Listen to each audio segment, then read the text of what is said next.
Antoinette, demain matin, je dois connaître ce rôle de Gustave pour 9 heures. Quoi? Non mais tu es fou! Et pourquoi? Je remplace Robert Robin, qui est malade. Enfin, jamais tu n'y arriveras. C'est très long et en plus, il y a 3 duos. Je dois y arriver. Alors on travaille. Elle se met au piano. On commence par les chants, puis elle me donne la réplique pour le texte, et on retourne au chant, puis encore au texte. Enfin, toute la nuit, j'ai été obligé à me faire rentrer dans la tête ce fichu rôle. 99 répliques. 99, on va dire. Et 3 duos.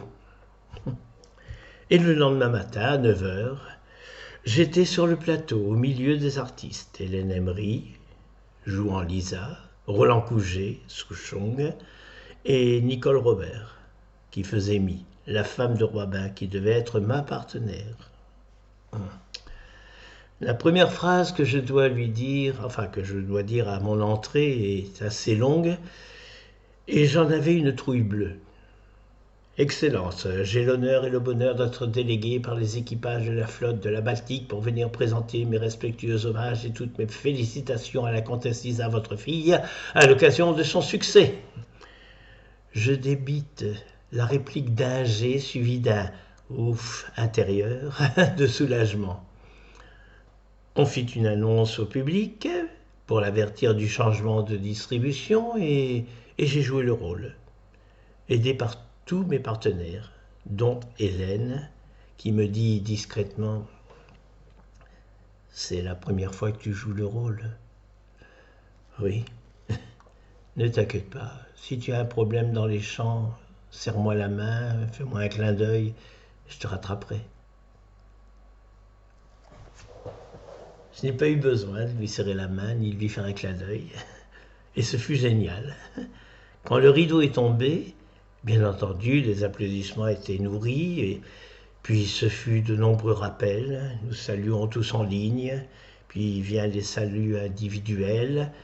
Quand vint le tour des fantaisistes, je rentre de jardin devant pour retrouver Nicole, là, qui devait entrer du côté court. Et je me retrouve au centre du plateau sans que ma partenaire me rejoigne.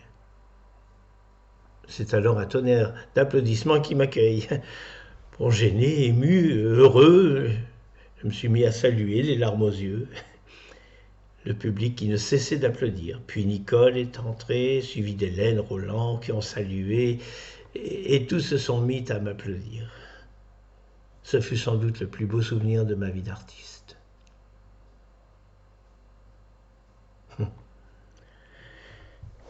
Quand nous sommes sortis, après le rideau, après le dernier rideau, Paul Cognier, le directeur, était en coulisses pour nous accueillir. Il me serra dans ses bras, m'embrassa et me dit « La semaine prochaine, tu joues Cadix ». La belle de Cadix, la semaine prochaine, mais je n'en connais pas un mot. Je ne connaissais pas non plus le pays du sourire. Et voilà comment j'ai débuté ma carrière de fantaisiste d'opérette. Bien sûr, je n'ai pas joué que des fantaisistes cette saison-là. Non, car les distributions étaient déjà faites depuis l'année précédente. Mais j'avais sans cesse des rôles, plus ou moins importants dans chaque opérette.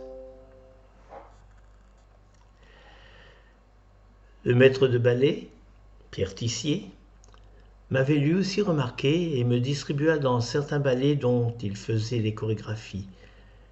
J'ai donc dansé avec Ève Lescaut, danseuse étoile, dans Pelouse interdite de Péné.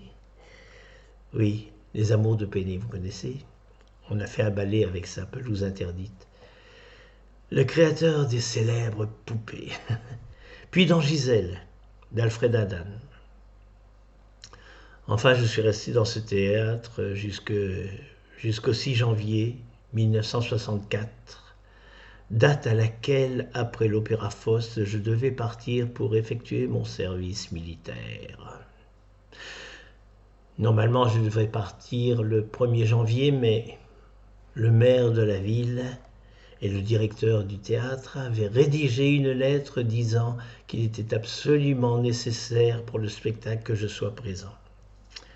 Donc, après ce faust, je me souviens, nous avons tiré les rois au sein de la troupe, et le lendemain, je pris la valise pour Saint-Raphaël, Fréjus, dans le Var, Côte d'Azur, lieu où m'attendait un véhicule de l'armée pour me conduire au camp Gallieni.